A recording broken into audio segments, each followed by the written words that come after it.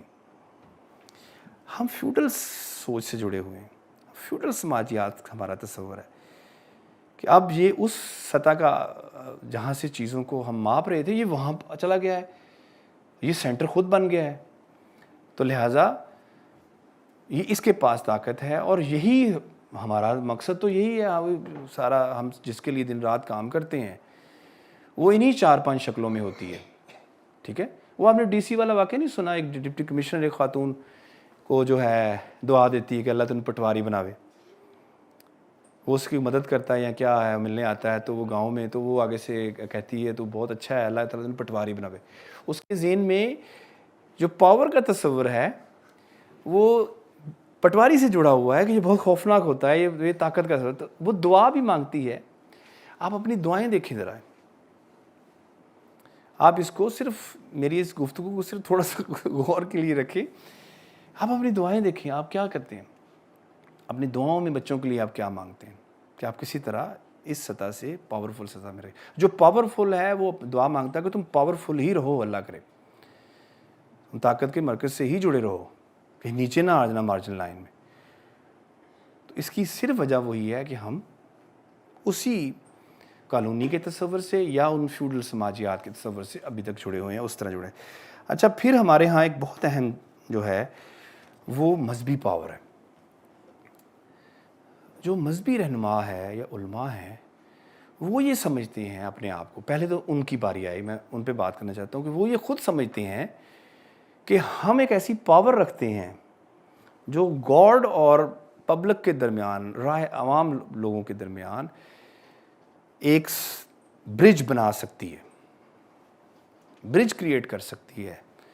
تو لہٰذا میرے پاس وہ طاقت ہے، میں آپ کو وہ لے کے دے سکتا ہوں. جی بتائیں آپ نے کیا مانگنا ہے. وہ لوگ ان کے پاس جاتے ہیں, وہ کہتے ہیں گاڈ سے لے کے دیتا ہوں. تو ان کی رونق آپ کو حیران کن ہوتی ہے. اب گدی نشینوں کی یہ جو گدییں ہیں, یہ جو فلاں شریف اور فلاں شریف, آپ وہاں داخل نہیں ہو سکتے, ان سے مل نہیں سکتے آپ. ان کا ذرا سلام لینا یا ان کی کیونکہ وہ یہ تصور کرتے ہیں کہ طاقت میرے پاس ہے اور گاڈ کی طاقت مجھے عطا ہوئی ہے اور میں آپ کو دے سکتا ہوں چیزیں. اچھا آپ دور کی بات کیوں کرتے ہیں؟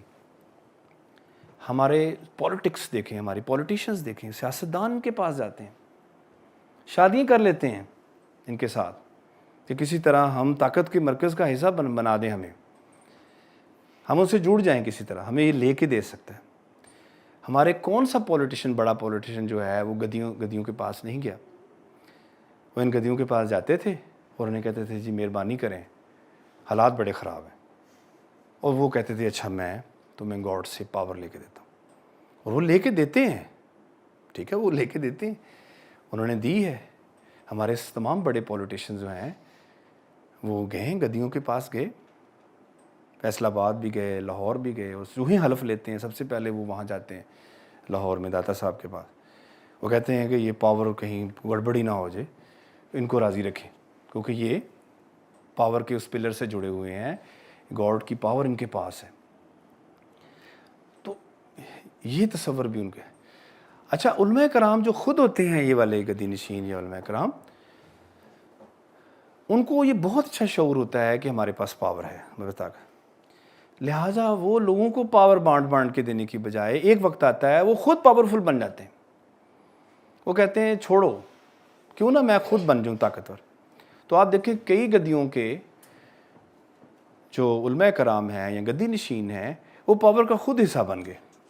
وہ خود سیاست میں آ گئے یا خود ان عہدے لے لیے یا ان کے بچے پاور میں آ گئے. وہ کہ ہم جو آپ کو لے کے دیتے ہیں کیوں نہ ہم وہ خود استعمال کریں اس طاقت کو, ہمارے پاس تو وہ طاقت اللہ نے خود دی ہوئی ہے, تو ایک وہ استعمال کرتے ہیں. اچھا ایک ان کا ایک بڑا خطرناک پہلو یہ بھی ہوتا ہے مذہبی رہنماؤں کا یا گدیوں سے جڑے ہوں کا, ان کے پاس ایک پاور ہوتی ہے عوامی پاور, لوگوں کو ڈائریکٹ کرنے کی پاور. اس لیے بھی لوگ ان کے پاس جاتے ہیں اور وہ کہتے ہیں کہ آپ ہمیں مہربانی کریں, آپ کا دست شفقت ہوگا تو ہم لوگ ممبر بن سکتے ہیں یا ہم اعلیٰ ووٹ لے سکتے ہیں, اور ہمیں لوگ اچھی نظر سے دیکھیں گے کہ ہم آپ کے ساتھ جڑے ہیں. لہذا طاقت جو ہے وہ طاقت کو بارٹر کر رہی ہے, یہ بارٹر کرتے ہیں طاقت کو. لہذا طاقتیں ان کے پاس آتی ہیں, یہ طاقتیں ان کو طاقت دیتے ہیں, یوں طاقت بارٹر ہوتی ہے. ان کے پاس یہ کوئی معمولی طاقت نہیں ہے, یہ اسٹریٹ پاور جو ہوتی ہے یہ بہت خوفناک پاور ہے. جس شخص کے پاس بھی ہے, وہ جیسا بھی ہے, وہ اگر اس کے پاس اسٹریٹ پاور ہے وہ بہت خطرناک ہو سکتا ہے. لہٰذا ان کے پاس, ان گدیوں کے پاس پاور ہوتی ہیں, اسٹریٹ پاور ہوتی ہے. لوگ کہیں گے, وہ لوگ جس طرف کہیں گے وہ لوگ ان پر چل جائیں. ان کو یہ نقصان پہنچانا چاہیں کسی کو نقصان پہنچا سکتے ہیں, فائدہ دینا چاہیں کسی کو فائدہ دے سکتے ہیں. آپ دور کیوں جاتے ہیں, آپ کے شہر میں یا آپ کے نواح میں, گرد و نواح میں بہت سی گدی ہیں اور وہ پاور کے مرکز بھی کھلائی جاتی ہیں. اس پہ میرے خیال میں اچھا ایک ہوتے ہیں پاور کی وہ شکلیں جو طاقتور ہوتے ہیں, وہ طاقت کو پہچان لیتے ہیں کہ یہاں سے طاقت کریٹ ہو رہی ہے. یہ بھی خطرناک ہوتے ہیں. انہیں پتہ چل جاتا ہے کہ یہاں سے طاقت کریٹ ہو سکتی ہے, وہ راز جان لیتے ہیں. ٹھیک ہے, کچھ ایسے پروفیشنز ہیں یا ایسے, تو لہٰذا وہ میرے خیال میں آپ جانتے ہیں جرنلسٹ بھی ہوتے ہیں, وہ لائرز بھی ہوتے ہیں, یہ خود پاورفل نہیں ہوتے لیکن راز جانتے ہیں کہ پاورز یہاں سے کنیکٹ ہو رہی ہے, یہاں سے پاور کے تانے بانے مل رہے ہیں. لہٰذا ان کو وہ چونکہ جو رازدان ہوتا ہے بڑا خطرناک ہوتا ہے. ٹھیک ہے جی, لہٰذا وہ اس کے قریب جانے سے وہ طاقت کے مراکز ڈرتے ہیں کہ یہ ہمارے راز جانتا ہے. ایک وقت آتا ہے کہ وہ طاقت خود حاصل کر لیتے ہیں. وہ کہتے ہیں میں جانتا ہوں تم ایسے ایسے ایسے ایسے یہ طاقت بنتی ہے, تو کیوں نہ میں انہی ذرائع سے میں خود بن جاؤں. تو آپ دیکھتے ہیں کہ ہمارے سماج کے اندر, پاکستانی سماج کی چونکہ یہ ساری بات ہو رہی ہے, تو یہ طبقہ جو ہے وہ خود پاور میں، آپ کو بہت سی مثالیں بتانے کی ضرورت نہیں ہے، وہ خود طاقت کا حصہ بنے، طاقت کے مراکز سے جڑے، انہوں نے اس طاقت کو استعمال کیا اور پھر وہ دوبارہ اپنی فیلڈز میں نہیں گئے.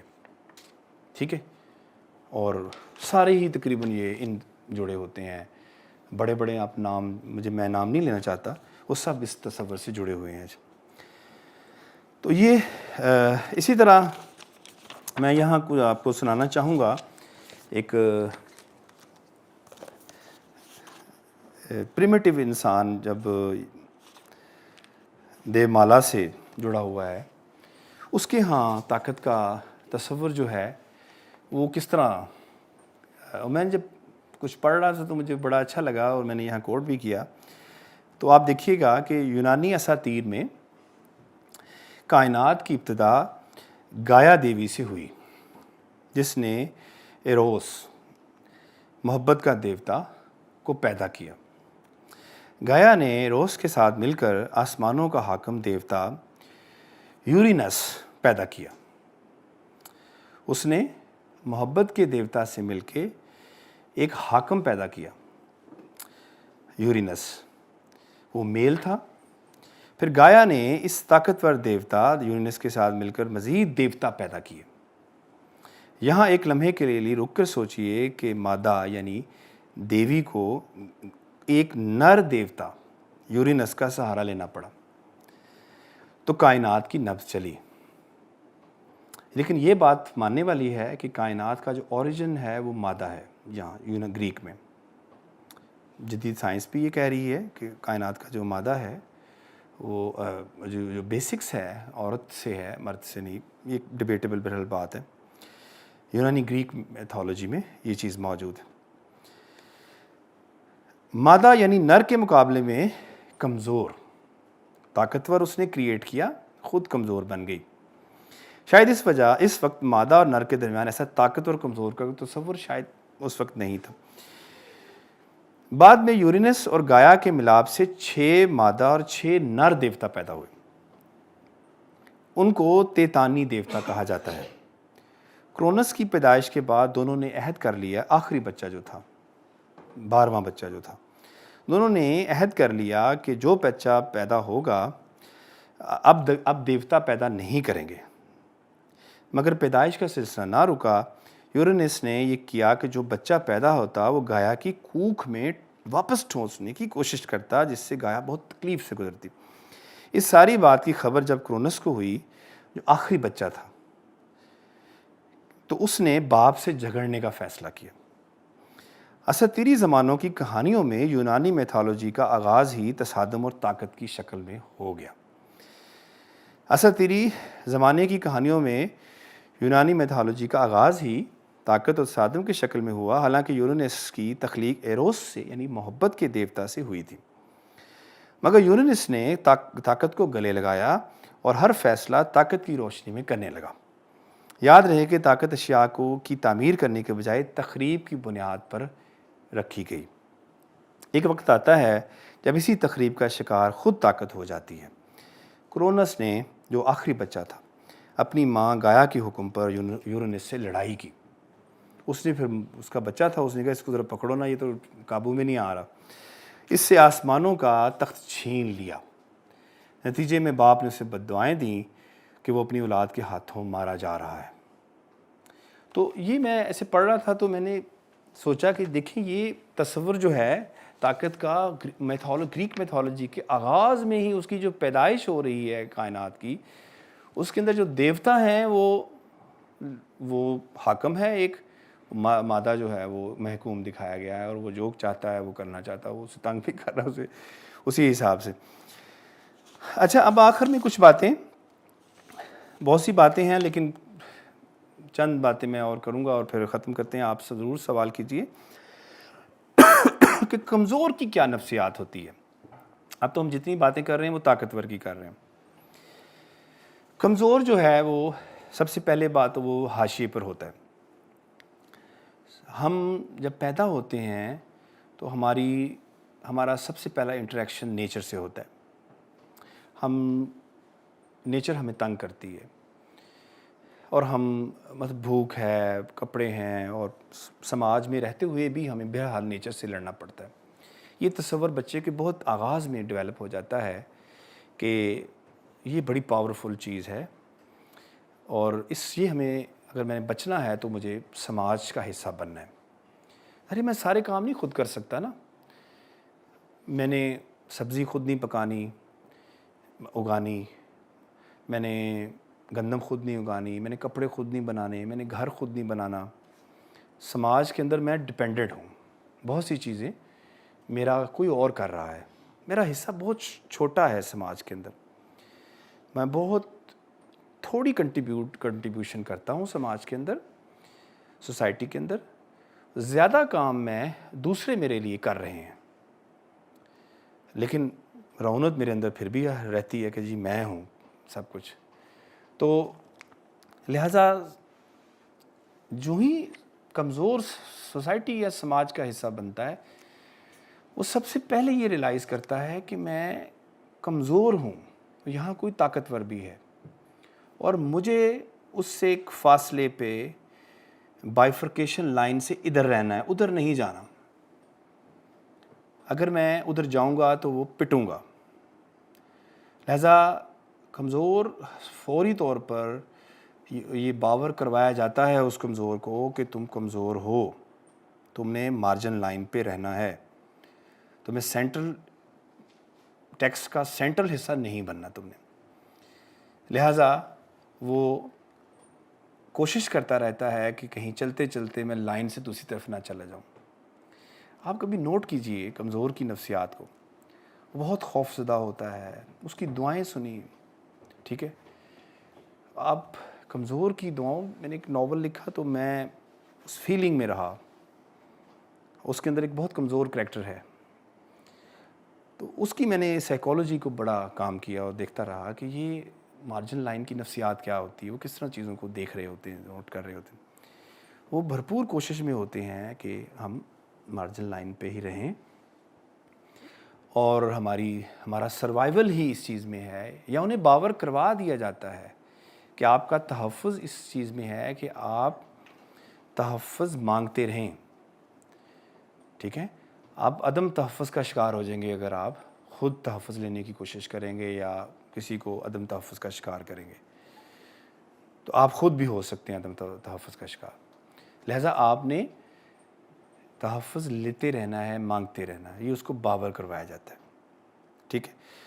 دوسری چیز، وہ جب یہ کمزوری اپنی پہچان لیتا ہے تو وہ ساری زندگی یہ تگ و دو میں کوشش کرتا رہتا ہے کہ میں اس مارجن لائن سے، اس بائیفرکیٹو لائن سے میں نے کسی طرح دوسری طرف جانا ہے، ادھر کیا ہے وہ جھانکتا رہتا ہے، دکھتا رہتا ہے، امیٹیٹنگ کرتا ہے، نقلیں اتارتا ہے، ان جیسی بننے کی اس جیسا خواہش کرتا ہے، کسی طرح جمپ کر جاؤں، مار بھی پڑتی ہے پھر واپس آ جاتا ہے، یوں یہ کشمکش اس کی طاقتور اور کمزور کے درمیان جاری رہتی ہے۔ اور اگر وہ طاقت حاصل کر لیتا ہے، جس طرح میں نے ایک مثال دی کہ اگر وہ طاقتور بن گیا ہے، تو وہ کوشش کرے گا کہ کسی طرح میں اس پاور کو سسٹین رکھوں۔ اگر میں اس پاور کو سسٹین نہیں کر سکتا تو میں پھر مارجن لائن پہ چلا جاؤں گا، ساری زندگی وہ کمزور رہتا ہے طاقتور بننے کے بعد بھی۔ یہ تین نفسیات،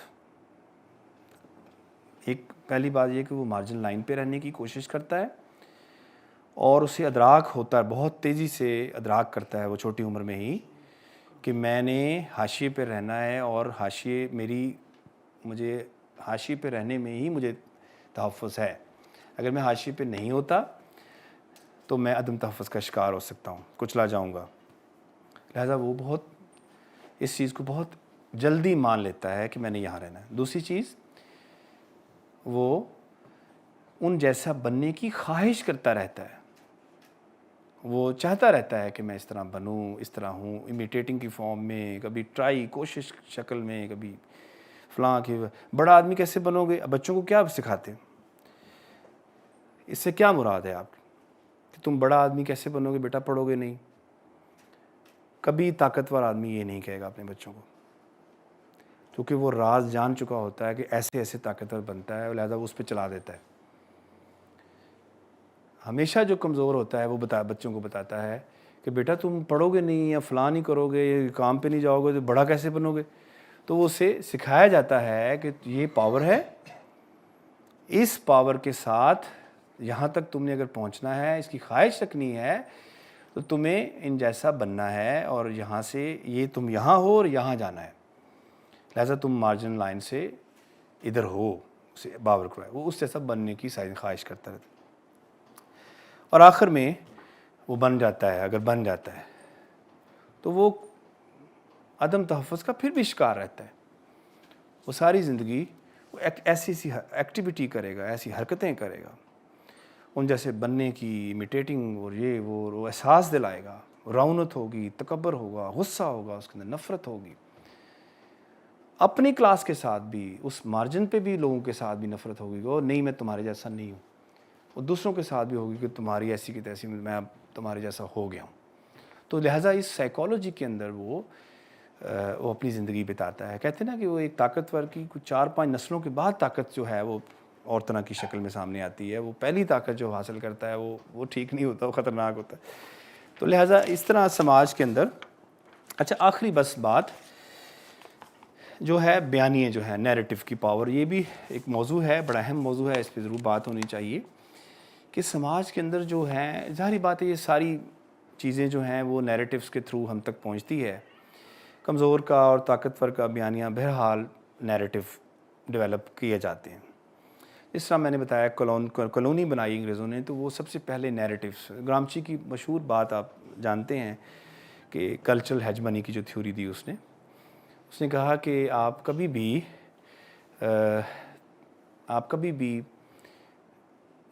ون نہیں کر سکتے، جسم کو ون کرنے سے، علاقے کو فتح کرنے سے کبھی بھی فتح حاصل نہیں ہوتی۔ فتح حاصل ہوتی ہے اس کو کلچرلی اس کے ذہن کو ون کرنے سے۔ تو لہٰذا اگر آپ کسی کو ون کرنا چاہتے ہیں تو آپ کلچرلی لہٰذا کلچرل ہیجمنی کا اس نے پورا ڈرافٹ کیا، پورا تصور، اور کہا کہ کس طرح کلچر کے ذریعے آپ چیزوں کو ون کرتے ہیں۔ تو جب انگریز یہاں پر آئے تو انہوں نے ون کیا، آپ مانیں ان کی اس صلاحیت کو، اس پوٹینشل کو مانیں کہ انہوں نے ہمیں کلچرلی ون کیا۔ انگریز یہاں سے جب جا رہا تھا تو ہم انگریز کے خلاف نہیں تھے، ہم ہندو کے خلاف تھے۔ کیسی عجیب بات ہے کہ جو میٹرک کا بچہ مطالعہ پاکستان پڑھ رہا ہوتا ہے وہ ہندو کے خلاف ہوتا ہے، 10 سالوں میں وہ تیار ہو چکا ہوتا ہے کہ ہندو کو، میرا چھوٹا سا بیٹا بیٹھا ہے یہ ہندو کے خلاف ہے۔ میں نے وائف سے اپنی کہا، میں نے کہا آپ بتاؤ تم اس کو کس نے بتایا، میرے گھر میں تو یہ بات نہیں ہو سکتی، یہ کہاں سے نیریٹو اس کے برین میں آیا کہ ہندو جو ہے اس کو نہیں میں نے چھوڑنا، یہ اسلام کا دشمن ہے۔ میں نے کہا کوئی اس کو انجیکٹ کر رہا ہے نیریٹو، ظاہری بات ہے وہ اسکول سے انجیکٹ ہو رہا ہے، ٹی وی تو وہ نہیں دیکھتا۔ تو یوں نیریٹو کہاں سے انجیکٹ ہوتے ہیں ہمیں اس کا بالکل ادراک نہیں ہوتا۔ سائن بورڈز، بل بورڈز، میں پیپسی لے رہا ہوتا ہوں، کوکا کولا اٹھا کے اسے پیپسی کہہ رہا ہوتا ہوں، میرے ذہن میں اس طرح بلڈ اپ کر دیا جاتا ہے کہ یہ ہے، تو یہ بوٹل ہوتی ہی یہ ہے، وہ تھرو نیریٹوز ڈیولپ کیے جاتے ہیں۔ تو نیریٹوز کی بہت سٹرونگ پاور ہوتی ہے۔ کمزور اور طاقتور کے نیریٹوز بیانیے بنائے جاتے ہیں۔ بیانیے صرف بیان نہیں ہوتا، یاد رکھیں، سٹیٹمنٹ نہیں ہوتی، بیانیہ آؤٹ لک ہوتی ہے زندگی کو دیکھنے کی، ورڈ ویو ہوتا ہے پورا، آپ کا ورڈ ویو بنایا جاتا ہے کہ یہ زندگی کا یہ تصور ہے، یہ اچھا ہے، یہ برا ہے، یہ بڑا ہے، یہ اعلیٰ ہے، چھوٹا ہے، یہ تصور ڈیولپ کیے جاتے ہیں۔ اور ڈیولپ کہاں سے ہوتے ہیں؟ نصابات کے ذریعے، سلبائی اس کا بہت اہم حصہ ہے۔ پھر آپ کی میڈیا کے نیریٹو بنائے جاتے ہیں، کہا جاتا ہے کہ یہ چیز ایسے ہے، آپ مانیں۔ ریلیجن پاورز، سیکرٹ پاورز آپ کے نیریٹو بناتی ہیں، آپ مان لیتے ہیں، ٹھیک ہے۔ کچھ مورل پاورز ہوتی ہیں، فادر کہہ رہا ہے، یار ٹیچر کہہ رہا ہے، یار دوست کہہ رہا ہے، بندہ بڑا اچھا ہے تو ٹھیک ہی کہہ رہا ہوگا۔ تو پتہ نہیں کہاں سے آپ کو انجیکٹ ہو رہا ہوتا ہے نیریٹو، اکیلے نہیں ہوتے آپ۔ لہٰذا یہ ہندو کا بیانیہ اور سامراج تو انگریز تھا یہاں پر، کیسی عجیب بات ہے، اس کے ہم خلاف ہی نہیں ہے. ہمارے گھر وہاں سے نکلتے ہیں، ہماری خواہش وہاں ہے کس طرح ہم کیمبرج چلے جائیں، آکسفورڈ چلے جائیں، وہاں جا کے ہمارا بچہ بھیج دیں کس طرح، وہاں دیکھنے کی ہماری آج بھی خواہش. لیکن کبھی آپ نے مندر کا نام نہیں سنا، کبھی آپ نے ہندو کا نام نہیں سنا. اور اچھا اسی طرح کا بیانیہ سکھوں کے خلاف بھی بنایا گیا تھا. بعد میں آپ نے یہ بیانیے سے اس کی جان چھڑا لی، خاموش ہو گئے، اس پہ بات نہیں کرتے. اب ہمارے یہاں ڈیلیگیٹس، ہمارے کئی دوست ہیں، آتے ہیں اور ہم انہیں بازاروں میں لے گھومتے ہیں، لوگ خوش ہوتے ہیں. لیکن ہماری جو بڑی نسلیں ہیں، پہلی نسلوں، بڑا انہوں نے سفر کیا. اتنی نفرت تھی ہندو کی. سکھ مارا، ہندو نے تو نہیں ہمیں مارا.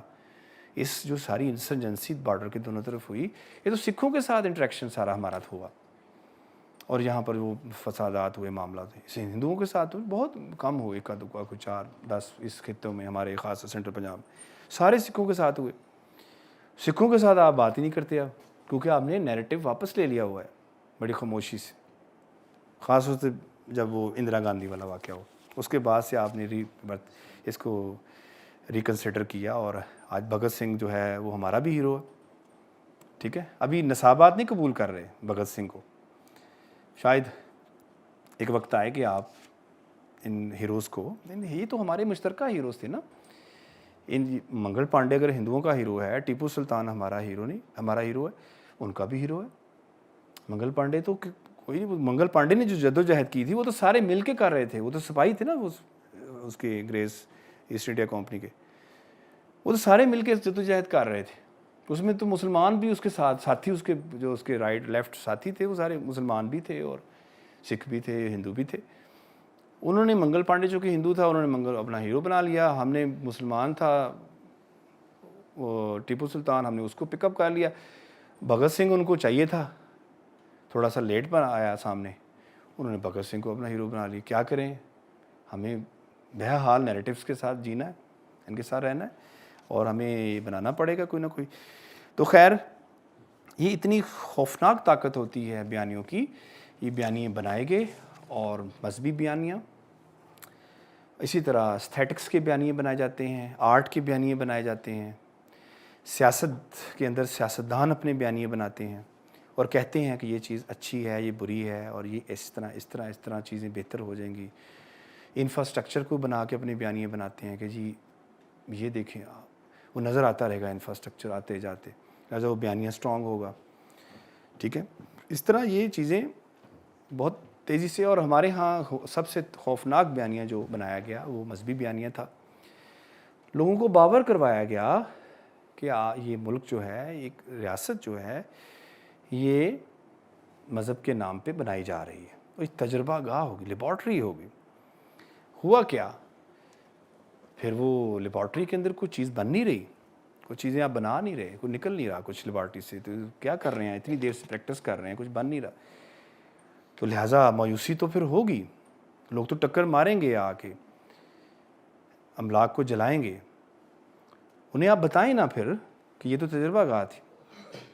تو جب یہ بیانیہ آپ نے ان کو دیا، اور اتنا خوفناک بیانیہ ان کو دیا، آج بھی ہم اس بیانیے کے زیر اثر ہیں. آج بھی آپ دیکھ لیں، آج بھی اپنی تقریروں میں لا الہ اور یہ وہ اس طرح بناتے ہیں. کسی بھی ریلیجن کی، دنیا بھر کی بڑی بڑی طاقتور ریاستیں ریلیجن کے ساتھ رہتی ہیں. ایسا نہیں ہے کہ امریکہ کے اندر کوئی ریلیجس ایٹیچیوڈ نہیں ہے. برٹن کے اندر، فرانس، بڑی بڑی طاقتیں جو ہیں ان بیانیوں مذہبی نیریٹیوز کے ساتھ رہتی ہیں. لیکن ان نیریٹیوز جو ہے، یہ نیریٹیو جو بیانیے اگر زندگی کو ڈسٹرب کرنا شروع کر دیں، آپ کو کہیں کہ آپ لوگ ٹھیک ہی نہیں ہیں ان کے بغیر، تو یہ تصور جو ہے پھر، تو لہٰذا کہ یہ ساری تصورات جو ہیں، یہ سب چیزیں جڑی ہوئی ہیں آپ کے ان بیانیوں سے. بہرحال طاقت کے ان بیانیوں سے، کمزور کے ان بیانیوں سے، ریلیجس بیانیوں سے، پاور کے جو پلرز ہیں ان بیانیوں سے جڑی ہوئی ہیں. یہ بیانیہ ہی آپ کو ڈائریکٹ کرتا ہے، بیانیہ ہی آپ کو جوڑتا ہے، بیانیہ آپ کو اچھا کرتا ہے، برا کرتا ہے. اور آپ ان کے زیر سے، ہم بچوں کو چھوٹی عمر میں ہی بیانیاں بنانا شروع کریں. ماں اپنی بیٹی کو کہتی ہے کہ تم اس طرح بنو، وہ ایک بیانیہ دینا پٹ کرنا شروع کرتی ہے. وہ اسکول میں جاتی ہے، وہاں پہ ٹیچر اس کے برین پہ افیکٹ مارتی ہے کہ یہ بیانیہ ہے بیٹا، ایسے بننا ہے. پھر وہ باہر نکلتی ہے، آنکھیں دیکھتی ہے لوگوں کی، وہ بیانیہ اس کے آ کے لگتا ہے کہ نہیں بھئی یہ رہنا ہے، میں نے ایسے بننا ہے. تو لہٰذا یہ بیانیے طرح طرح شکلوں میں ہمارے ارد گرد موجود ہوتے ہیں. ہم ان سے نہیں بچ سکتے. اچھا آپ یہ کہتے ہوں گے کہ بھئی کیسے بچیں؟ ہم نہیں ان سے بچ سکتے. میں جتنا مرضی کہوں کہ میں بیانیوں اس کو نہیں مانتا، یہ نیریٹیوز میں زبان تو بول رہا ہوں نا، کوئی نہ کوئی زبان تو بول رہا ہوں. اس زبان کا ایک نیریٹیو ہوتا ہے یار، اس کے اندر ایک خاص طرح کا کلچرائزڈ نیریٹیو موجود ہوتا ہے. انگریزی بولنے والا انگریزی نیریٹیو کی انفلوئنس میں ہوتا ہے. جو ہی میں جیپنیز بولوں گا، جیپنیز نیریٹیو مجھ پہ عمل کرنا شروع کر دے. 2 3 نیریٹیو ہوتے ہیں. ایک پشتو بولتا ہے، ایک اردو بولتا ہے، وہ دو زندگی کے ورڈ ویو ہیں اس کے پاس، 2 بیانیے ہیں زندگی کے اس کے پاس. میں پنجابی ہوں، میں اردو بولتا ہوں، انگریزی بولتا ہوں، میرے پاس 3 بیانیے ہیں. میں فرینچ بولتا ہوں، جیپنیز بولتا ہوں، میرے پاس 5 بیانیے ہیں. زندگی کے ورڈ ویوز ہیں. آخری بات بس میں کروں گا. پرویز ہود بھائی صاحب ایک دفعہ ان کا انٹرویو میں نے ٹرانسلیٹ کیا، انہوں نے چومسکی سے لیا. یہاں پاکستان میں غالباً وہ 2002 میں 3 میں آئے. تو انہوں نے چومسکی سے پوچھا کہ آپ ہندوستان سے آ رہے ہیں پاکستان، تو ساری دنیا میں اگر ایک ہی زبان ہو تو کتنا اچھا ہے. میں آگے مائک کروں اور آپ کنیکٹ ہو جائیں اس سے. یہ کس طرح کی زبانیں جو ہیں، آپ ماہر لسانیات ہیں، میں اس کا سم اپ کا لب لبا بتا رہا ہوں، مفہوم اس کا، اس گفتگو کا. تو انہوں نے کہا کہ کیوں نہ اچھا ہو دنیا میں ایک زبان ہو جائے، سارے انگریزی بولیں. تو چومسکی جو کہ لنگوسٹ تھا، اس نے بڑی اچھی بات کی. اس نے کہا میں ہندوستان سے آ رہا ہوں، وہاں پر ایک ٹیکسی ڈرائیور 6-7 زبانیں بولتا ہے. وہ 6-7 ورڈ ویو رکھتا ہے. وہ مجھ سے زیادہ سویلائزڈ ہے، کلچرڈ ہے. سویلائز کا لفظ انہوں نے استعمال کیا.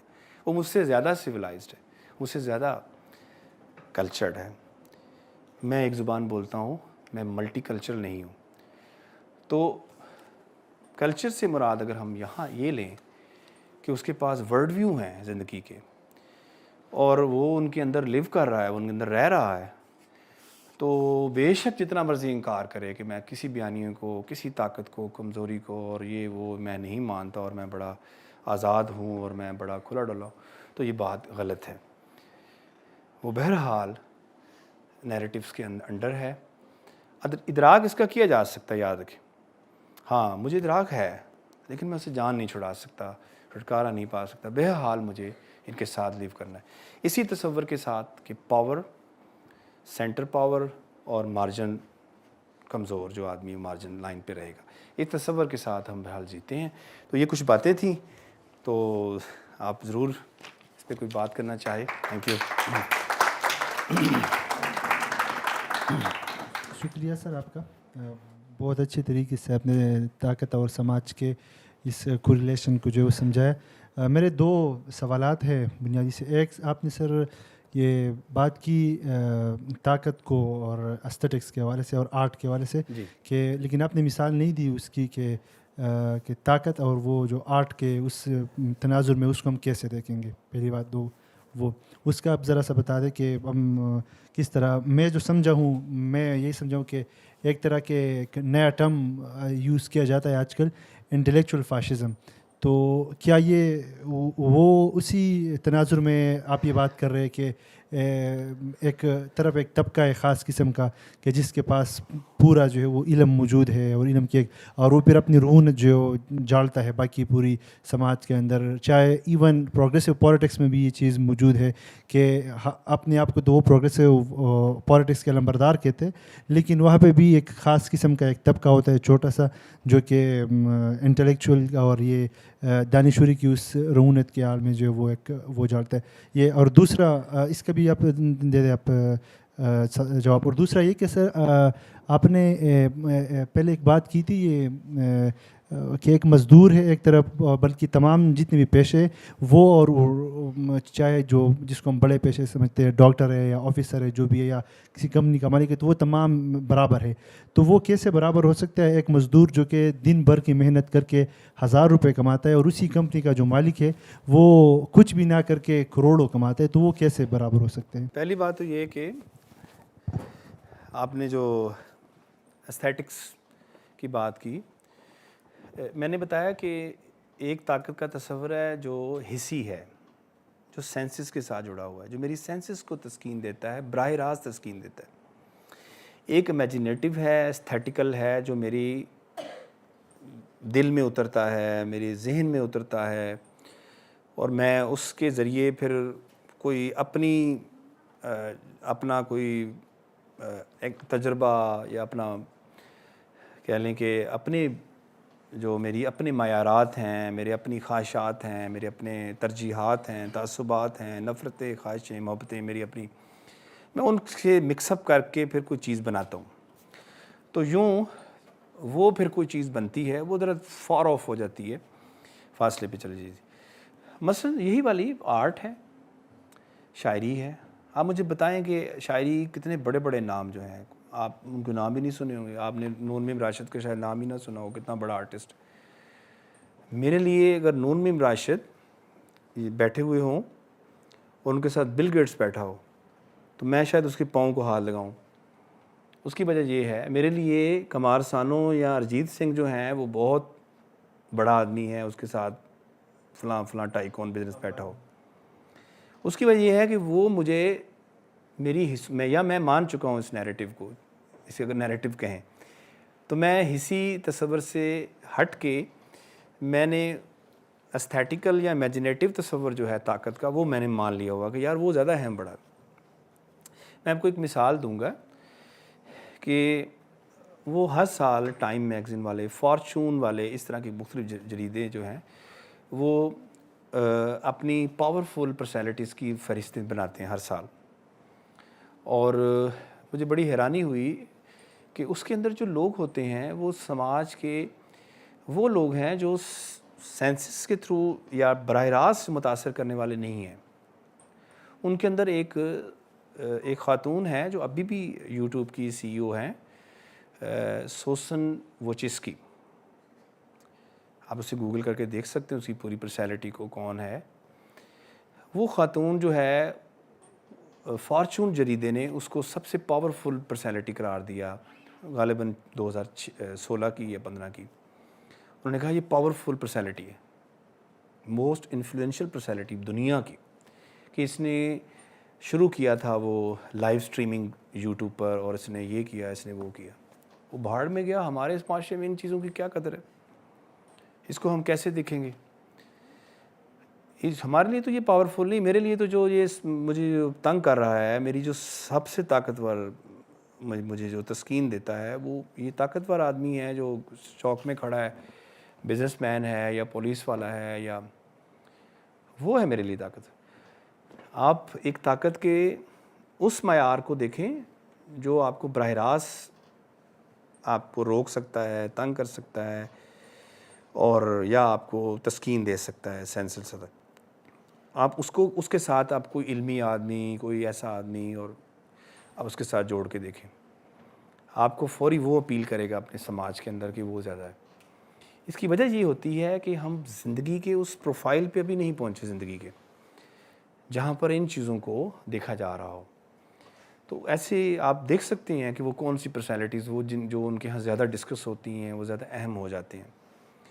ٹھیک ہے، آپ کے ہاں کبھی سنگرز، ایون کھلاڑی بھی اس لیے اہم ہوتے ہیں کہ وہ پاپولر بنائے جاتے ہیں، آپ کے ہاں وہ مشہور کیے جاتے ہیں، وہ ان کے پیچھے پاورفل لوگ آ جاتے ہیں، ان کو جوڑتے ہیں، اس لیے وہ لوگ امپورٹنٹ ہوتے ہیں۔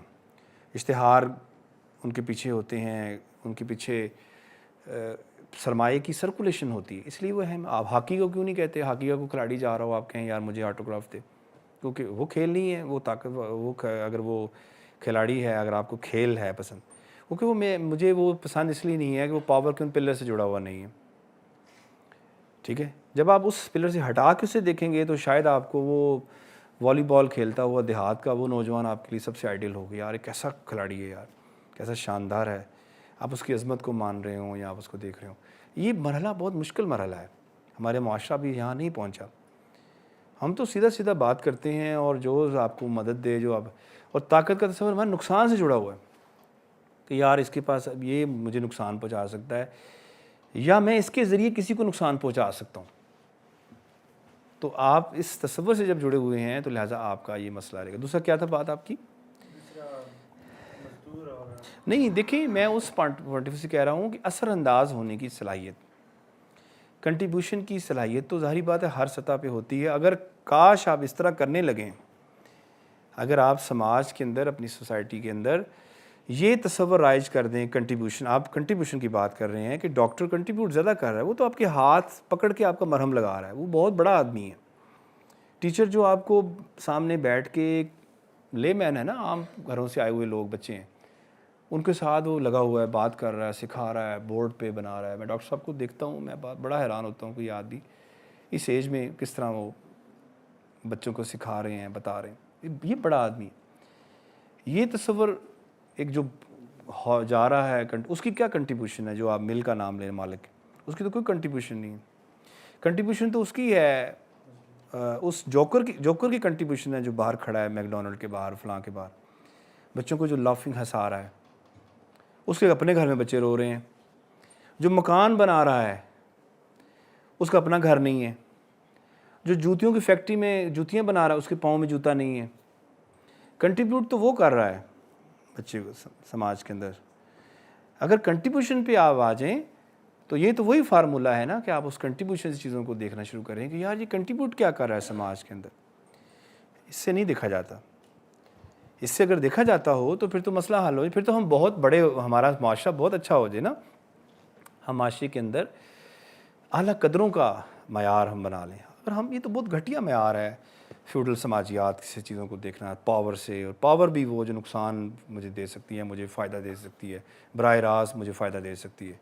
میں ایک فون کروں گا، مجھے لون مل جائے گا، میں گھر بنا لوں گا، گاڑی لے لوں گا، میں یہ کر دوں گا، وہ کر دوں گا، ایسی کی تیسی پھیر دوں گا. لہٰذا اس پاور کے، اس فیلڈ کے اندر مجھے رہنا ہے، اس پاور کے ساتھ مجھے مل کے رہنا ہے، یہ مجھے براہ راست فائدہ دے. اس کے ساتھ میں کیا کروں گا جو یہاں چوک لے کے وہ مجھے لکھا رہا ہے، بچوں کو پڑھا رہا ہے. اس کے ساتھ میں کیا کروں گا؟ یہ مجھے کیا پاور دے سکتی ہے؟ یہ پاورفل آدمی نہیں، پاورفل وہ آدمی. یہ تصور جب آپ چھوڑیں گے تو آپ پھر اعلیٰ قدروں کی طرف جائیں گے، اعلیٰ معاشرہ بنائیں گے. تو معذرت کے ساتھ آپ اعلیٰ معاشرے کا حصہ نہیں ہے میرے خیال میں. ہم نے وہاں جانا ہے ابھی. جی ڈاکٹر صاحب بہت زبردست لیکچر تھا، اور یہ تو کافی واسٹ فیلڈ ہے اس حوالے سے. اچھا، میرا ایک یہ تھا کہ جتنی بھی ہم ہسٹری دیکھتے ہیں، چاہے ہم ہندوازم کو لے لیں جس میں 4 کاسٹیں ہیں، ایک پاورفل ہے، باقی ڈاؤن ورڈ، ایسے بالکل ایسے. ٹھیک ہے جی. اور یہ کوئی نئی بات نہیں ہے. دوسری بات یہ کہ جتنے بھی یہ مجھے تو لگتا ہے ایسا ہے، آپ اس کو کنٹرڈکٹ کریں یا انڈورس کریں، کہ مجھے لگتا ہے ایسا ہے کہ یہ جو ایکویلیبریم ہے، پاور درمیان والا جو مارجن آپ نے ڈاؤن دا مارجن، مڈل اور اپ دا مارجن جو آپ نے لائنیں ڈرا کی ہیں، اس حوالے سے یہ ایگزسٹ کرتی ہیں. اور یہ جب آپ کسی ایکس کو پاور سے ہٹاتے ہیں تو کوئی اور، کیونکہ وہاں ویکیوم کریٹ ہو جاتا ہے اور وہ ویکیوم کو کوئی اور فل کر دیتا ہے. اب وہ پازیٹیو پاور بھی ہو سکتی، نیگیٹو پاور بھی ہو سکتی. یہاں پہ ہم بالکل ایگری کرتے ہیں، لیکن یہ ایگزسٹ کرتا ہے کیونکہ وہ ویکیوم ہوتا ہے، وہ ویکیوم خالی نہیں رہ سکتا. تو میں تو اس تھیوری کا، اب اس کو کنٹرڈکٹ بھی کر سکتے ہیں اور اس کو بالکل کر بھی سکتے ہیں کہ میں سمجھتا ہوں کہ یہ طاقت پریویل کر رہا ہے. اب کوشچن جو یہاں پہ ہے، جیسے انفلوئنشل کی بات ہے، تو ہمارے یہاں بھی کچھ انفلوئنشل لوگ ہیں، تو وہ جو طاقت ہے اگر وہ نیگیٹو ایفیکٹ ہے سماج پہ، اس کو تو ہم ٹارگٹ کر سکتے ہیں اور اس کی برائی کر بھی سکتے ہیں. لیکن طاقت پریویل کرے گا کیونکہ وہ ویکیوم کو سسٹین نہیں کر پائے گا، وہ ویکیوم کو فل کرے گا. میں اس پہ تھوڑی سی، کیونکہ یہ ہسٹوریکلی بھی دیکھیں، ٹائم اسپیس میں جہاں بھی گھومتے رہیں، چاہے وہ آپ ویسٹ میں بھی جائیں، چاہے ایسٹ پہ جائیں، چاہے آپ فارسی کے ساتھ جڑ جائیں، چاہے آپ عربی کے ساتھ جڑ جائیں، چاہے چائنیز کے ساتھ جڑ جائیں، ایون دین پاور کا ایک پریویل کر رہا ہے. کمیونزم کے سیکولرزم کے ساتھ بھی پاور پھر بھی پریویل کرتا ہے، اور وہ ویکیوم وہ جس طرح بھی افیکٹ ہے. آپ نے بہت اچھی بات کہی ہے. میں نے اپنی کتاب میں اس کو بالکل ڈسکس کیا ہے کہ کیا برائی ہے اگر ہم ایک پاور کے ساتھ رہیں. اگر یہ ویکیوم فل ہوتے ہی رہنا ہے تو اس کے ساتھ مل کے رہیں. آپ کیوں، اس کا پرابلم کیا ہے؟ یا تو اس تصور کو آپ بدلیں کہ طاقت جو ہے وہ نقصان پہنچاتی ہے، یا وہ تصور جو طاقت کا ہے اس کو آپ ریپلیس کریں. طاقت وہ ہے انفلوئنشل ہونے کی، اگر ہم یہ ڈیفینیشن لے لیں کہ وہ اثر انداز ہو سکتی ہے. ہمیں چاہیے کہ ہم اس تصور کو ریپلیس کریں اور اس کو لے آئیں ہم اس تصور پر کہ وہ اپنی رسپانسبلٹی اپنے دائرے میں ادا کرے، اور یہ ہوتا ہے، یہ ہو رہا ہے۔ بہت اہم ہوتا ہے بم ڈسپوزل والا، بم کیا ہوتا ہے جی، وہ جو بم چیک کرتے ہیں، وہ بہت اہم لوگ ہوتے ہیں جو بڑے طاقتور ہوتے ہیں اور سماج میں وہ دیکھتے بھی ہیں۔ مجھے اس سے کوئی غرض نہیں ہے، وہ اپنی ذمہ داری ادا کر رہے ہیں، ٹھیک ہے۔ یہ آپ سیکرٹریز کے لائنیں لگی ہیں، یہ یونیورسٹیز کے اندر کتنے اسٹوڈنٹس کو پتہ ہوتا ہے یونیورسٹیز کے اندر کوئی وائس چانسلر بھی ہے، انہوں نے کبھی دیکھا بھی، بعض دفعہ ان کو دیکھا بھی نہیں ہوتا وائس چانسلر کو، وہ نہ وہ موو کرتا ہے وائس چانسلر، کیونکہ وہ اس پاور کے اس طرح جڑا نہیں ہوتا تصور۔ تو اگر اس طرح پاور کا کوئی تصور آپ کہتے ہیں کہ وہ موجود رہنا چاہیے یا اسے ویکیوم اس کو فل کرنے کے لیے کچھ پاور آ جائے گی، وہ آپ اس صورت میں کہہ رہے ہیں کہ وہ آرگنائزنگ فارم میں ہے۔ اگر تو وہ آرگنائزنگ فارم میں ہے، وہ آرگنائز کرنے کے لیے اس ہیرارکی کو قائم رکھنے کے لیے، جیسے ایک فادر ہے، ایک مدر ہے، اس کی ایک ہیرارکی ہے، لیکن وہ نقصان دہ نہیں ہے، وہ بچوں کو گائیڈ کر رہے ہیں، بنا رہے ہیں۔ تو میرا سوال صرف یہ ہے، جو میں بار بار اس پہ فوکس کر رہا ہوں، کہ ایک شخص اگر انفلوئنشل ہے، اثر انداز ہو سکتا ہے، اس نے ویکیوم میں رہنا ہے، ورنہ وہ کوئی اور آ جائے گا، وہ پھر وہ فل رہنا ہے، تو وہ اثر انداز ہونے کی مثبت پاور جو ہے پازیٹیو کیوں نہیں اڈاپٹ کرتا؟ وہ سکول گراتا کیوں ہے؟ سکول بنا بھی تو سکتا ہے، اگر پاورفل آدمی کے پاس اتنی طاقت ہوتی ہے تو لہٰذا وہ طاقت کے اس تصور سے کیوں نہیں جڑتا کہ وہ دوسروں کو نقصان پہنچانے کے تصور سے کیوں جڑتا ہے؟ کیا ایسے ان معاشروں میں نہیں ہے تصور؟ وہاں پر عہدے تو ہوتے ہیں، آپ کبھی جائیں وہاں، خاص طور پہ جو یورپ ہے یا ممالک کے اندر، انہوں نے اس تصور سے چھٹکارا پا لیا، وہ کرتا ہے، کام کر رہا ہے، وہ ویکیوم کو فل کر کے بیٹھا ہوا ہے، کام اپنی ذمہ داری ادا کر رہا ہے۔ لیکن جب وہ ہیرارکی کریٹ کرے گا، وہ باور کروائے گا، جو مارجن کریٹ کرے گا، اس سے پھر پرابلم کریٹ ہوں گے۔ کمزور کا تصور کا بیانیہ وہ بنائے گا کہ میں طاقتور ہوں تو مجھے طاقتور مانو، تو لہٰذا پاورفل وہ ہے اور اثر انداز ہونے کی صلاحیت رکھتا ہے، تو وہ اب پازیٹیو اثر انداز ہو، نیگیٹو کیوں ہوتا ہے؟ اس نے واقعی اس نے رہنا ہے، پاورفل رہنا ہے، یہ ہیرارکی کے بغیر نہیں رہ سکتے ہم، لیکن وہاں سے مجھے نقصان نہ پہنچائیں جو کمزور ہے، وہاں سے میں اپنی آپ کو کیوں ماپوں، یا مجھے کیوں بیانیہ دیا جا رہا ہے کہ میں اس لائن پہ اس طرف جاؤں، اس جیسا بنوں؟ پٹواری کیوں امپورٹنٹ ہے ڈی سی سے؟ اسے بیانیہ دیا گیا ہے، ٹھیک ہے، یہ والا مسئلہ تو ہے۔ جی میرا کویشچن یہ ہے کہ ہر نیریٹو یا بیانیے کے پیچھے ہم سازش کیوں تلاش کرتے ہیں؟ سازش ہو بھی سکتی ہے، ہر ایک کے پیچھے سازش جو ہوتی ہے، مطلب کچھ چیزیں خود رو بھی ہو سکتی ہیں۔ مثال طور پر جب میں انٹر ہوا تو آپ لباس کے حوالے سے کچھ بات کر رہے تھے، میں یہاں پہ انٹر ہوں۔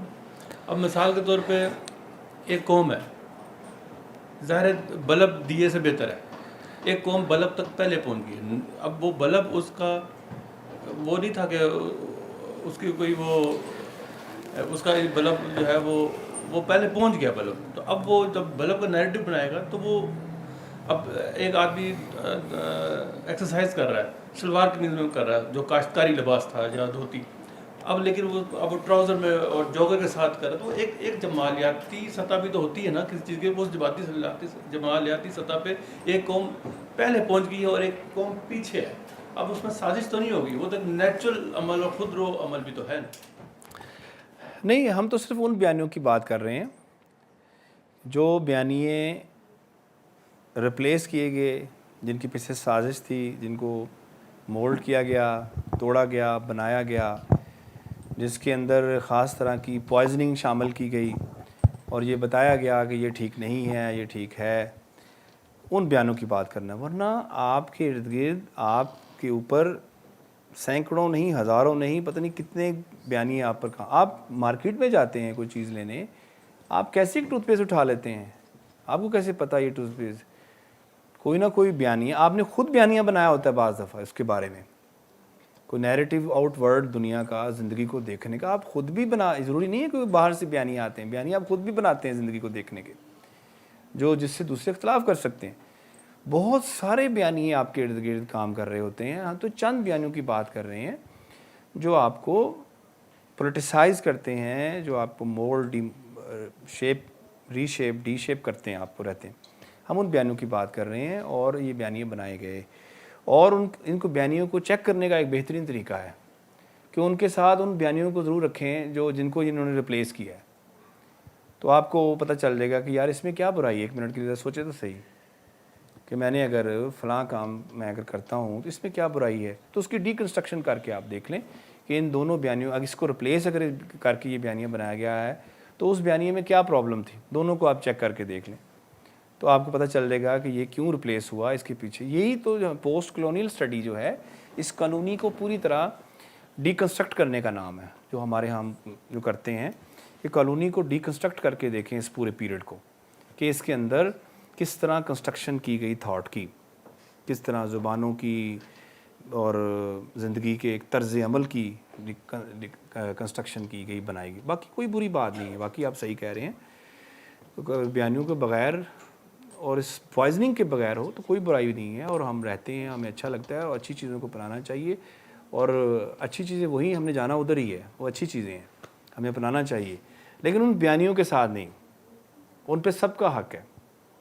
موبائل آدمی, غریب سے غریب آدمی ایک ریڑے پہ بیٹھا موبائل پہ اپنے گھر کو بچی کو بتا رہا ہے کہ روٹی پکا کے رکھی, میں آ رہا, تو کوئی برائی نہیں ہے اس بیانیے کی کہ آپ استعمال کریں, آپ زندگی میں سہولت لائیں, زندگی کو آسانی کریں. لیکن اس وقت یہ بیانیہ پوائزننگ ہوگا جب کسی طاقتور کے پاس یہ سہولت ہو, غریب کے پاس نہ ہو, کہ میں پاس تمہارے پاس نہیں, خبردار تم اس طرف میں رہو. اس وقت یہ چیز پھر سازشی ہوگی, یہ خاص طرح کے نیریٹو کے اندر آئے گی. اب یہ نہیں, اب سب استعمال کرتے ہیں, سب کے پاس ہے سہولت, سب کے پاس ہے, زندگی کی خوبصورتی ہے, سب کو ملنی چاہیے میرے خیال میں. ایک تو پہلے میں اپنا تھوڑا پوائنٹ آف ویو دینا چاہتی ہوں, پھر آپ اس میں انڈورس کریں. اگر کیا آپ نہیں سمجھتے کہ طاقت کا جو تصور ہے یا طاقتور کا جو تصور ہے وہ در حقیقت کمزور ذہن کی آپ کہہ لیں کہ اختراع ہے. وہ طاقتور کو طاقتور ہونے کا احساس دلاتا ہے. یعنی اگر ایک معتقد جو ہے, جو ایک مرشد ہے, وہ پیر کے پیروں میں بیٹھتا ہے تو پیر کو یا پیر کے ہاتھ چومنے کی خواہش رکھتا ہے, تو پیر کو اس کا رویہ اس چیز کا انکانشیسلی احساس دلاتا ہے کہ وہ ہی از سم تھنگ امپورٹنٹ. اسی طرح ایک جو آپ کہہ لیں ایک سیاستدان ہے, اس کو جو اس کا فالوور ہے وہ اس کو احساس دلاتا ہے کہ وہ پاورفل ہے. شاید وہ خود میں اپنے اندر طاقت کا وہ احساس نہ رکھتا ہو, جو اس کو فالو کرنے والا جو خود کو کمزور سمجھ رہا ہے وہ اس کو یہ احساس دلاتا ہے. اور کائنڈلی اگر تھوڑا سا میں یہ, اب اس میں بھی آپ کا سماج جو ہے وہ طاقت کی کنسٹرکٹیو اور ڈسٹرکٹیو جو اپروچ ہے سماج قائم کر رہا ہے آپ کا. مطلب جو طاقت کا تصور اس معاشرے میں ہے, ہمارے ایشین آپ کہہ لیں ریجن میں کنٹریز, خاص طور پہ انڈیا, پاکستان اور ارد گرد کے جو ہمارے کنٹریز ہیں, چائنا کو نکال کے, لیکن جو یورپین کنٹریز میں طاقت کا تصور ہے وہ بالکل الگ ہے. اب میرے نزدیک میری ذہنی جو ہے سوچ وہ یہ ہے کہ میں جس وقت لیبر پین میں ہوں, مجھے اس پین سے نجات دلانے والا جو ڈاکٹر ہے نا, اس وقت وہ میرے نزدیک سب سے زیادہ طاقتور وہ ڈاکٹر ہے جو مجھے اس تکلیف سے نجات دلانے کی طاقت رکھتا ہے. آپ یہاں پہ اب جو بیٹھے ہیں, سن رہے ہیں, آپ لیکچر دے رہے ہیں, تو اس وقت میرا خیال ہے کہ آپ کے پاس جو طاقت ہے ذہنوں پہ انفلوئنس کرنے کی, وہ سب سے زیادہ یہ آپ سب سے زیادہ طاقتور شخص ہیں اس وقت. لیکن سماج جو ہے وہ میرے اس تصور کو جھٹلا دیتا ہے. سماج مجھے طاقتور اس کو کہتا ہے جو سڑک پہ چالان ہو جائے تو جو ASI اس چالان سے آپ کو بچا سکے, ایک فون کرے اور وہ آپ کو چھڑوا دے, سماج اس کو طاقتور ثابت کرتا ہے. تو آپ کیا کہیں گے اس کے بارے میں؟ پہلی بات تو یہ ہے کہ ان کو اتنا معصوم بھی نہ کہیں. جو بڑی طاقتیں ہیں ان کے ہاں سوشل کنسٹرکشن میں تو انہوں نے اپنے ہاں طاقت کے تصور کو بدلا ہے, لیکن جو ملٹی پاور کا جو تصور ہے یا میگا پاور کا تصور جو ہے وہ انہوں نے رکھا ہوا ہے ابھی بھی. چھوٹی قوموں کے ساتھ وہ جو کرتے ہیں وہ آج بھی ہے. اگر آپ کے بچے ہیں, آپ کبھی بھی نہیں یہ چاہیں گے کہ میرے بچے جو ہیں ان میں سے کوئی ایک محروم ہو, ایک بہت طاقتور ہو جائے اور ایک بھوک کا مسئلہ ہو ایک کو. تو یہ وہ طاقتیں تھیں جو طاقت حاصل کر کے اور باپ کے رتبے پہ کھڑی تھیں, سماج کے اندر یا پوری دنیا کے گلوب پہ اندر نئی تبدیلیاں لا سکتی تھیں. لیکن افسوس یہ ہے کہ ان طاقتوں نے استحصال کیا، کر رہی ہیں ابھی تک، اور الٹیمیٹ پاور بہرحال وہ اپنے پاس رکھتے ہیں، اور وہ ختم نہیں ہوئی الٹیمیٹ پاور کا تصور. ہمارے ہاں بھی دیکھیں الٹیمیٹ پاور کا تصور جو ہے عسکری قوتوں کے پاس ہے. وہ نہیں چاہتے کہ ہم پاور کو اس طرح تقسیم کریں. وہ خوش ہوتے ہیں، بلکہ وہ ان سے بارٹر کرتے ہیں پاورز. خوش ہوتے ہیں چھوٹے چھوٹے کیبنز میں پاورز رہیں، ملا کے پاس پاور رہے، سیاستدان کے پاس پاور، جب چاہیں ان سے چھین لے. ایک فون آئے گا، یہ کریں گا، گدی اور ملا جو ہے ایسی کی تیسی وہ سب سیٹ ہو جائیں گے. وہ الٹیمیٹ پاور ضرور رکھتے ہیں اپنے پاس. الٹیمیٹ پاور کا تصور افسوس کہ ابھی بھی سماجوں میں موجود ہے. ان سماجوں میں بھی پاور کا تصور موجود ہے، الٹیمیٹ پاور کا تصور. وہ ان کے لیے نہیں ہے. انہوں نے اپنے آپ کو ڈفرینشیٹ کر لیا ہے سماج کی حرکت سے. ان کی سماج کی حرکت سے وہ چیزیں نکل گئی ہیں، لیکن بہرحال ان کے ہاں الٹیمیٹ پاور کا تصور دوسری قوموں کے لیے آج بھی موجود ہے. اور وہ دیکھ لیں استحصال کرتی ہیں، اپنی شرائط پہ وہ چیزوں کو جوڑتے بناتے ہیں آج بھی، اور وہ رکھتے ہیں. تو لہٰذا یہ تصور موجود ہے. جی پہلے تو آپ کا لیکچر بڑا دلچسپ رہا اور بڑا کچھ سیکھنے کو ملا. دوسرا یہ بتائیے کہ جو طاقت کا تصور جس پر آپ نے بات کی ہے، کیا ہم اس کو ماڈرنزم سے قریب کہیں؟ کیونکہ پوسٹ ماڈرنزم میں ہم دیکھتے ہیں بالخصوص جو اس کے بیانیے ہیں پوسٹ ماڈرنزم کے، جو ماڈرنزم کو بہت سے تصورات کو رد کرتی ہے، جی جس میں ایکو کرٹیسزم بھی شامل ہے، اور جو عام آدمی کو پریفر کرتی ہے جو طاقتور آدمی ہے اس پر. اسی طرح جو بیک گراؤنڈ ایریاز ہیں، بیکورڈ ایریاز ہیں، وہ شہروں کے نسبت زیادہ پریفر کیے جاتے ہیں ایکو کرٹیسزم کے تناظر میں. تو اس تناظر میں آپ بتائیں کیا یہ وہی تصور ہے طاقت کا یا اس سے بالکل متضاد ہے؟ نہیں، یہ بالکل ماڈرنزم میں یہ تیز ہوا، اور اس کے اندر چونکہ انسان مرکز ساری فلسفی ہے ماڈرنزم کی، اور انسان کے پوائنٹ آف ویو سے چیزوں کو دیکھنا ہے. لہٰذا وہ خواہ نیٹشے کی فارم میں ہو، ڈارونزم کی فارم میں ہو، یا کیا کہتے ہیں سوسر کی فارم میں ہو، یہ ماڈرن فلسفی جو ہیں انہوں نے بہرحال انسان کو مرکزیت دی. اور مرکزیت ایسے نہیں دی جاتی، پاور کے ساتھ دی جاتی ہے. لیکن یہ بہت پرانا ہے. میں نے تو آپ کو گریک میتھولوجی میں سنایا طاقت کا تصور. بہرحال سوئمبر کی ایک رسم ہوتی تھی. آپ نے بھی ڈاکٹر صاحب بہت اچھی بات اشارہ کیا. یہاں پر شودر، ویش اور کھتری اور برہمن جو تھے، برہمنوں کے ہاں بھی دیکھیں وہ کہتے تھے ہم برہما سے بنے ہیں، جو وہ کیا ہے اس کے سر سے بنے ہیں، گاڈ کے سر سے بنے ہیں. اور کھتری جو ہیں، چھتری بھی جنہیں کہتے ہیں، وہ سینے سے بنے ہیں گاڈ کے. وہ عسکری پاور ان کے پاس ہوتی تھی. چھتریوں کے پاس عسکری پاورز وہ سمجھتے تھے. وہ کسی کو قتل بھی کر دیتے تھے، کہتے تھے کہ یہ میرے پاس پاور ہے. اور برہمن جو تھے، برہمن اپنے آپ کو کہتے تھے ہم انٹلیکچوئلز ہیں، ہم برین ہیں سوسائٹی کا، اور ہمیں ہر اچھا برا کام کرنے کی ہمارے پاس طاقت ہے. اور ویش جو تھے یہ ملازمت کرتے تھے، کھیتی باڑی کرتے تھے، یہ کام کر کاج کرتے تھے. اور آخر میں آ جاتے ہیں شودر. شودر جو ہیں سماج کا حاشیے پہ، مارجن لائن پہ رہنے والے لوگ تھے. اتنی بری تقسیم، ٹھیک ہے، ہندوؤں کے اس سماج کے اندر یہ موجود رہی ہے. اس قدر خوفناک یہ تقسیم یہاں موجود تھی، اور آج بھی کسی نہ کسی شکل میں. مسلمان جب جائے تو یہ بڑے ماڈرن تھے اس وقت کہ جی یہ ان کے ہاں کوئی نہیں ہے، مذہب کے اندر برابری کا درس ہے، یہ ہے وہ ہے. لیکن افسوسناک صورتحال یہ کہ یہ زیادہ فیوڈل مزاج لے کے آئے اور پیغام یہ لے کے آئے، لیکن جو رویہ یہاں ایٹیچیوڈ دکھایا گیا. مثلا دیکھیں نا، ایک بادشاہ کا تصور، وہ رایا کا تصور. رایا کا مطلب یہ ہے کہ یہ میرے متعلقات ہیں، میں ان کا ہیڈ ہوں، اور جس کو چاہوں مار دوں، جس کو چاہوں کر دوں. تو یہ دربار کا کلچر، وہ آگے فریاد کرنے کا، یہ تصور ہی ایک طاقت کا، سینٹرل پاور کا تصور تھا جو انہوں نے مسلمانوں نے آ کے رائج کیا. ذات کا تصور بڑا خوفناک ہے سب کانٹیننٹ میں، اس پہ بات نہیں ہوئی.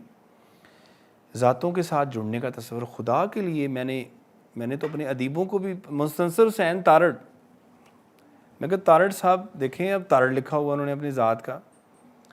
اور نسرین انجم بھٹی ہماری پنجابی کی بڑی شاعر، کتنے نام آپ کو بتائے جائیں، لائنیں لگی ہوئی ہیں. پھر یہ فاروقی اور کاظمی اور یہ اور وہ اس قدر ہیں، قریشی اور ہاشمی نسبتیں ذاتوں کے ساتھ. ذات کے ساتھ جڑنے کا کیا وجہ تھی؟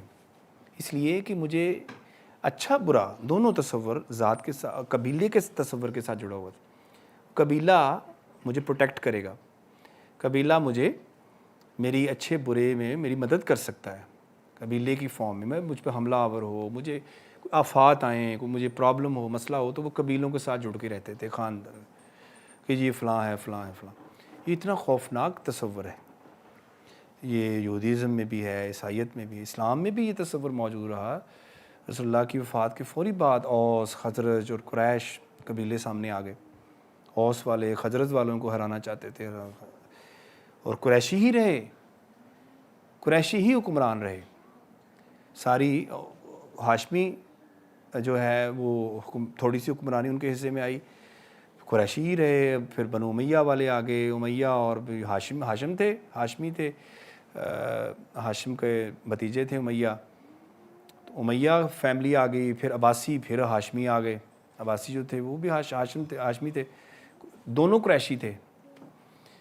تو قریشیوں کے علاوہ کسی کو نہیں آنے دیا گیا. یہ تصور ان کے ہاں اتنی کوئی بھی دیکھیں انصاری نہیں آیا اور کوئی طاقت میں نہیں آیا جنہوں نے قربانیاں دیں اس پریچنگ میں اور بنانے میں. یہ ذات کا تصور بڑا خوفناک ہے سب کانٹیننٹ میں. اس پہ بڑی الگ سے بات ہونی چاہیے کہ ذاتوں کے ساتھ جڑنے کا تصور. اور یہ آپ جو بات عبداللہ کر رہے ہیں یہ صدیوں سے موجود ہے. پری ماڈرن ایج میں بھی ایسا تصور رہا ہے، بلکہ وہ زیادہ خوفناک تھا. ماڈرنزم نے چونکہ سائنس کے ساتھ چلنے کو ترجیح دی اور سائنس اس کی انسان کی دسترس میں ہے، لہٰذا انسان مرکز ہو گیا کہ میں ہر چیز کو تم سے کیوں پوچھوں یا تم سے کیوں پوچھوں، کیوں نہ میں اس چیز سے خود پوچھوں، اس چیز سے کہ تم کیا ہو. وہ سائنس تھی. یہ پہاڑوں کو دیکھا گیا، زمین کو گنگالا گیا، فلکیات کو دیکھا گیا، تو نیچر کے اندر اتر کے اسٹڈی کی گئی. وہ کون کر رہا تھا؟ وہ انسان کر رہا تھا. لہذا ہر چیز انسان مرکز ہوگی کہ وہ ہر چیز کو جانا جا سکتا ہے. پاور کا ایک نیا تصور کریٹ ہوا.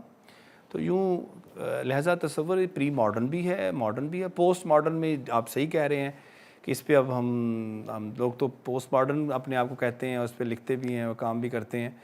اور ہم کہتے ہیں کہ اس تصور سے پلیز ڈی سینٹر کریں چیزوں کو، ماحول کو، سماج کو. اس تصور سے کہ یہ طاقتور ہے، یہ کمزور ہے، اس تصور کو بھی ڈی سینٹر ڈیکنسٹرکٹ کریں. ادروائز آپ کا سماج جو ہے اسی طرح ہی رہے گا اور اس کے اندر کبھی بہتری کی نہیں آ سکے گی. آپ نے جو سر بات کی کہ پاور کو رکھنے میں کیا برائی ہے، پاور کبھی بھی اپنے نیچے جو کریٹیوٹی ہوتی ہے، جو انڈیویجول کریٹیوٹی ہوتی ہے، پارٹیسپیشن کی جو کریٹیوٹی ہوتی ہے، اس کو فلورش کرنے کے لیے نشو و نما ہوتے نہیں دیکھ سکتی. وہ اس کو چیلنج کرتی ہے. لہٰذا وہ اس کے ساتھ جو ہے انٹریکشن، اس کا ساتھ تصادم شروع ہو جائے گا، کانفلکشن شروع ہو جائے گا. لہٰذا طاقت کا یہ سینٹرل تصور جو ہے کبھی بھی پروڈکٹیوٹی، اس لیے آپ کے سماج کے اندر پروڈکٹیوٹی نہیں ہے نا، گرو نہیں کر رہا آپ کا سماج، اس لیے کہ وہ کہیں نہ کہیں طاقت سے اس کو روک لیتی ہے، اس کو جوڑ لیتی ہے. جو کریٹیوٹی جو ہے وہ جڑی ہوئی ہے میری انڈیویجولیٹی سے. میری انفرادیت میری کب چیلنج ہوتی ہے؟ جب مجھ پہ پاور مجھے ریئیکٹ کرتی ہے، مجھے روکتی ہے. تو طاقت کا تصور نقصان پہنچانے کا ہے، وہ کبھی بھی آپ کو فلورش نہیں کرنے دے گا. لیکن وہ تصور جو کریٹیوٹی سے جڑا ہوا ہے، جو میری استھیٹک سے، میری علمیات سے جڑا ہوا ہے، وہ مجھے گرو کرنے میں زیادہ مجھے موقع دے گا.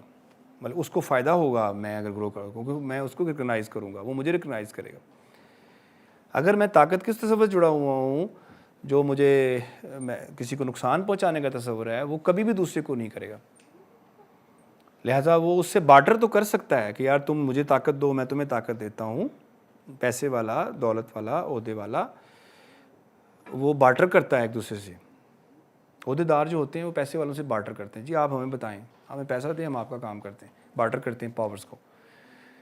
وہ اس لیے نہیں کرتے اس بارٹر کے وہ بہت اچھے ہیں، وہ اس لیے کرتے ہیں کہ میں اس سے اپنی چیزیں بارٹر کر کے اس سے فائدہ لے سکتا ہوں. اس سے کیوں فائدہ لے گا جو طاقت کے علمیاتی تصور سے جڑا, اس سے نہیں وہ کرے گا بارٹر, اسے حاشیے پہ دھکیل دے گا یا اس کو سماج. تو ایسے لوگ ہمارے ہاں سماج کے حاشیے پر ہیں معذرت کے ساتھ. آرٹ سے جڑے ہوئے لوگ, جو فکر سے جڑے ہوئے لوگ, جو ٹیچرز ہیں, جو جہاں چوک لے کے پڑھا رہے ہوتے ہیں, یہ ہمارے سماج کے حاشیے پہ لوگ ہیں. ان کو کوئی نہیں دیکھتا, ان کو کوئی ان کے ساتھ تصویر نہیں بنانا چاہتا, ان کے ساتھ کوئی, ان کے آٹوگراف مجھے یاد آ گئی عبداللہ مجید امجد کی. تو وہ یہی کہتا ہے کہ میں وشوں کا جھمکٹا ہے, اس میں باؤلر جو ہے وہ سائن لے رہا ہے, وہ شاعر کہتا میں تو نہیں.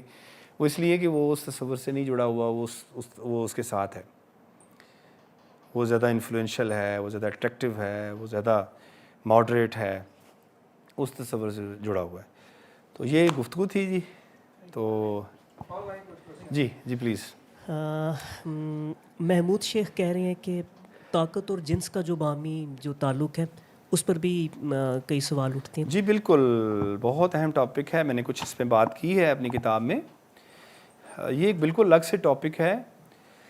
طاقت جنس کا بالکل ایک نیکسچر موجود ہے. اس نیکسس کے ساتھ جو ہے چیزیں جڑی ہوئی ہیں اور اس کے بغیر نہیں.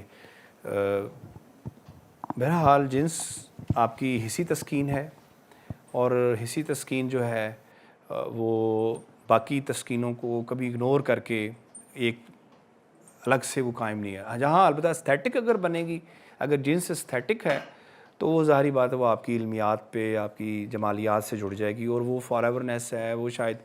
لیکن طاقت کا بہرحال جنس کے ساتھ ایک بڑا گہرا نیکسس موجود ہے, اور منڈی ہے, بہت بڑی منڈی ہے اس وقت. آپ جانتے ہیں کہ اس وقت جنس کی منڈی جو ہے وہ پوری دنیا میں طاقت کے سماج کے پلر سے جڑی ہوئی ہے. عبداللہ الطاف جو ہے وہ مارکسزم کے بارے میں آپ کا جو سوچیں ہیں وہ جاننا چاہ رہے ہیں. میری مقصد کیوں آپ اسے پوچھنا چاہتے ہیں, لیکن بہرحال بہت سی باتیں ٹھیک ہیں. ہم ان کو جیسے میں نے آغاز میں ہی کہا کہ یہ بہت کلاسز تو سب سماج میں ہیں, اور طبقات اگر سماج میں موجود ہیں تو بہرحال مارکس کا سوال وہ قائم ہے.